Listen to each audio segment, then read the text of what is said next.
Mini blog day 3-তে তোমাদেরকে অনেক অনেক স্বাগত। নিচে চলে এলাম, এখন বাজে প্রায় ওই 9টার মতো।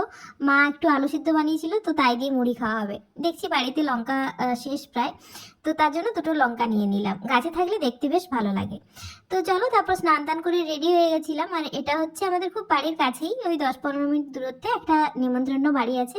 আমি আর বাবা যাচ্ছি, আর মা আসছিলেন পিছনে টোটোতে। তো যেতে যেতেই ভিডিওটা করেছি। বেশ সুন্দর রাস্তাঘাট দেখতে দেখতে যাচ্ছিলাম। আর এখানে একটা ক্যানেলের ব্রিজও রয়েছে। পার হতেই দেখছি কাঁচা রাস্তা। অনেক দিন পর যখন সেই ছোটবেলায় গ্রামের বাড়ি যেতাম, তখন এরকমের রাস্তা ছিল। তো যাই হোক, সেটা মনে পড়লো একবার। এখনো যাই, তবে এখন তো পিচ রাস্তা হয়ে গেছে। তারপর আস্তে আস্তে খাবার, এই দেখো মটন চলে এসেছে, এটা তো আমার খুব প্রিয়।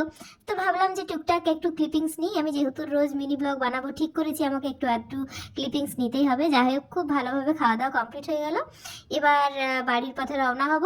আচ্ছা, তোমরা কারা কারা মিনি ব্লগগুলো 3টে সিরিজে দেখেছো, মানে আগের 3 দিন পোস্ট করেছিলাম, আজকে ডে 3, কারা কারা দেখেছো একটু জানিও।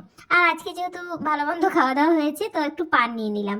চলো এবার বাড়ি যাই, বাড়ির কাজ প্রায় প্রায় অনেকটাই শেষের পথে। নেক্সট ব্লগে আবারও দেখা হবে।